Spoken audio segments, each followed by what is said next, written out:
Hello and welcome to GK with BK. तो चलिए शुरू करते हैं। आज हम बात करेंगे पीरियोडिक टेबल की। तो पीरियोडिक टेबल से इस वीडियो को देखने के बाद कोई भी क्वेश्चन आपका पीरियोडिक टेबल से कभी गलत नहीं होगा। तो चलिए शुरू करते हैं। और अभी तक आपने हमारे चैनल को सब्सक्राइब नहीं किया तो चैनल को जरूर सब्सक्राइब कर लें। और चलिए शुरू करते हैं। तो जो मॉडर्न पीरियोडिक टेबल है, मॉडर्न पीरियोडिक टेबल जो आप इमेज में देख रहे हैं, ये इसमें समूह और वर्ग दोनों एक ही बात होती है। समूह या वर्ग, वर्ग और इनकी संख्या कितनी होती है? तो समूह तो होते हैं 18 और वर्ग 18। समूह या वर्ग 18 और आवर्त जो होते हैं वो होते हैं 7। आवर्त हो जाएंगे, कितने हो जाएंगे? 7। तो ये जो आप देख रहे हैं ना, ये पहला पहला आवर्त है। ये पहला, ये दूसरा, तीसरा, चौथा, पांचवा, छठा और सातवां, इस तरह 7 आवर्त हैं।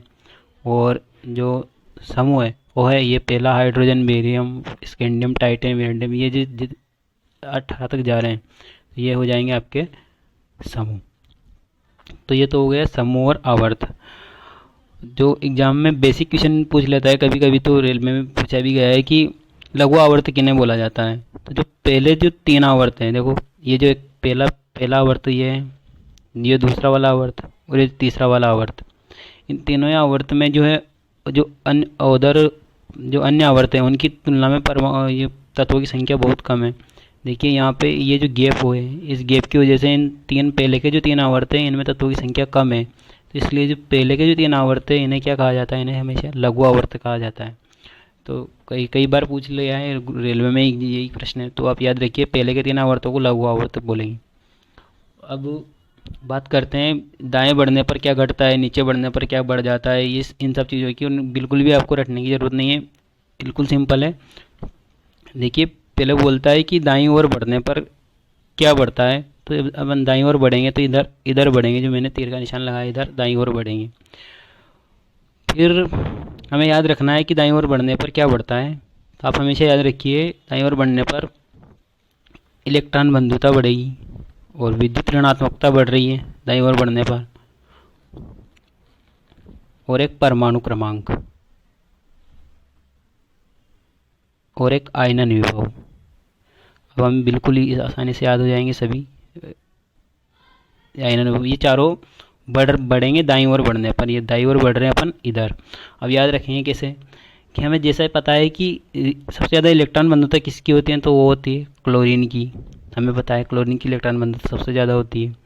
और विद्युत ऋणात्मकता सबसे ज़्यादा किसकी होती है, तो फ्लोरीन की होती है। इलेक्ट्रॉन को अपनी ओर बहुत तीव्रता से आकर्षित करता है, तो विद्युत ऋणात्मकता उसी को बोलते हैं, प्रवृत्ति, इलेक्ट्रॉन को आकर्षित करने की अपनी प्रवृत्ति को। तो वो किसकी होती है, वो हो जाएगी फ्लोरीन की। और सबसे ज़्यादा आयनन विभव किसका होता है, तो आयनन विभव होता है हीलियम का। अब आप देखिए, हमने जो ये तीनों निशान लगाए ये किस ओर लगाए हैं? दाई में अंत ओर लगाए, अंत में लगाए हैं। दाई ओर बढ़ने पर अंत में लगाए हैं, अंत में लगाए हैं। इसका मतलब ये कि इधर हम बढ़े तभी ये तीनों चीज़ें बड़ी है। तो इधर पहले उनसे जो पहले इधर है, ये दाएं बाईं ओर, जो बाईं ओर जो भी चीज़ें हैं इन सब में वो चीज़ें कम है, तभी उधर वो ज़्यादा है। तो हमेशा याद रखिए, जो बाएं जब भी हम दाईं ओर बढ़ेंगे तो इन सब चीज़ें ये बढ़ जाएगी, इलेक्ट्रॉन बंधुता बढ़ जाएगी, परमाणु क्रमांक बढ़ जाएंगे, आयनन विभव बढ़ जाएंगे, और जो है विद्युत ऋणात्मकता, ये सब बढ़ जाएंगे। क्यों बढ़े हैं? क्योंकि जो हमारे जो सबसे ज़्यादा वाले तत्व हैं, सबसे ज़्यादा आयनन विभव वाला तत्व है वो लास्ट में है। तो वो सबसे ज़्यादा कब हुआ? जब उनसे पहले भी कोई होगा।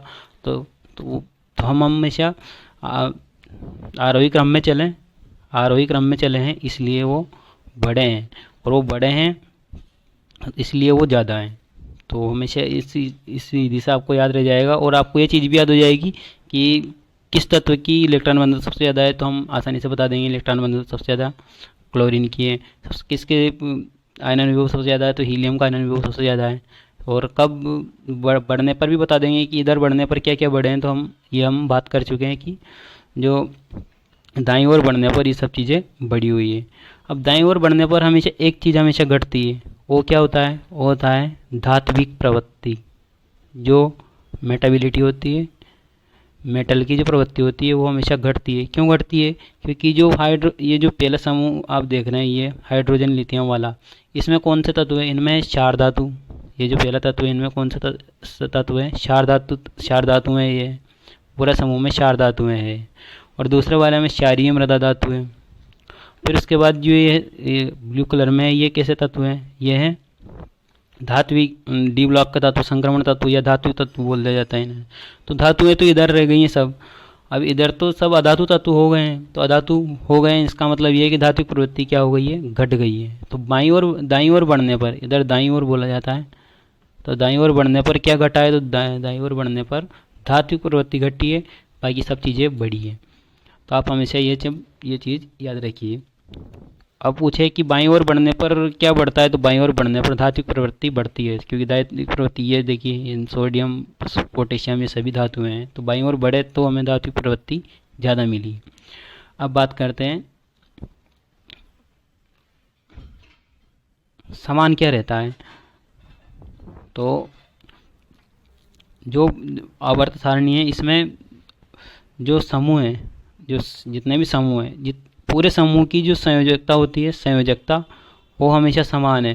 जैसे पहले समूह की बात करें तो इसकी संयोजकता कितनी है? सभी तत्वों की, हाइड्रोजन की, लिथियम की, सोडियम की संयोजकता हमेशा एक है। सब पूरे समूह की जो संयोजकता होती है हमेशा समान होती है। तो हमेशा याद रखिए पीरियोडिक टेबल में सभी समूह की जो संयोजकता है वो हमेशा एक समूह के सभी तत्वों की संयोजकता समान होती है। तो ये बेरिलियम की बात करें, मैग्नीशियम की बात करें, कैल्शियम की बात करें तो इनकी संयोजकता कितनी है? 2 है इन सब की संयोजकता।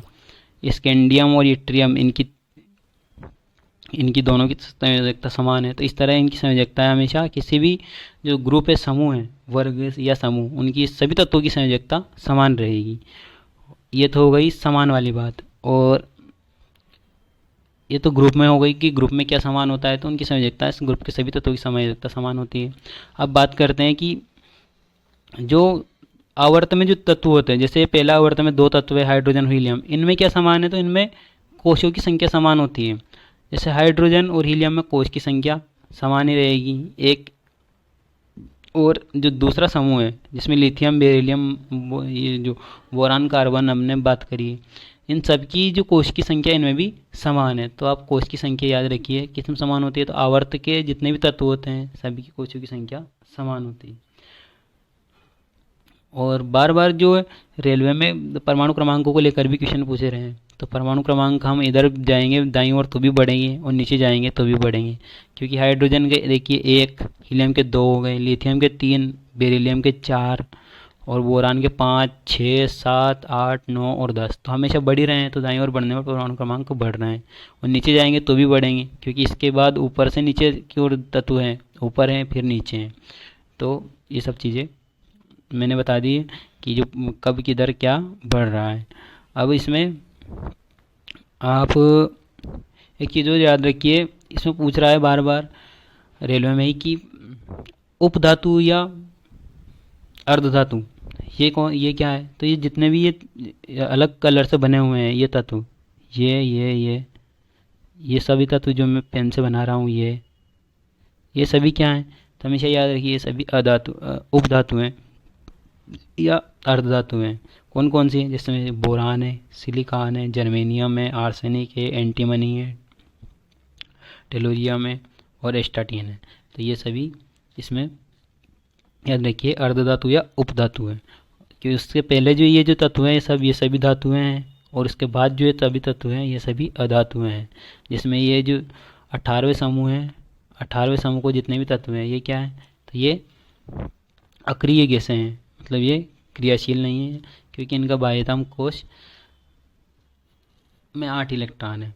और एक क्वेश्चन ये भी बार बार पूछ रहा है कि बाह्यतम कोश में अधिकतम इलेक्ट्रॉनों की संख्या कितनी होती है? तो बाह्यतम कोश में याद रखिए अधिकतम इलेक्ट्रॉनों की संख्या, जब हम कोश में इलेक्ट्रॉन भरते हैं तो अधिकतम इलेक्ट्रॉन 8 हो सकते हैं, 8 से ज़्यादा कभी नहीं हो सकते, याद रखिए।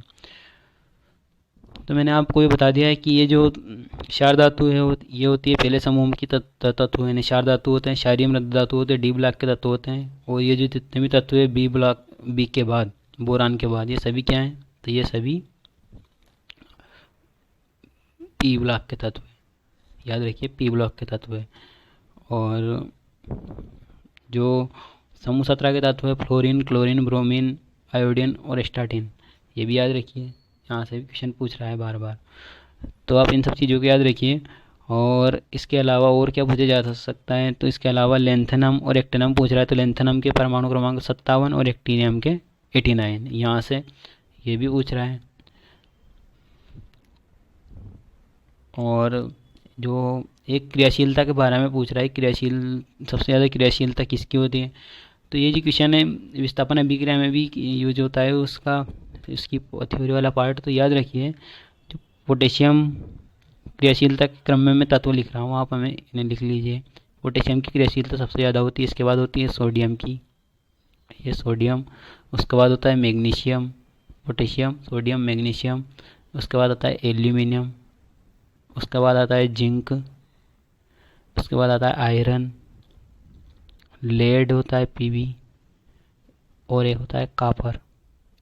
उसके बाद एजी, और उसके बाद एयू। सबसे कम क्रियाशील जो तत्व है वो होता है, कम क्रियाशील जो धातु है वो है सोना, गोल्ड, एयू।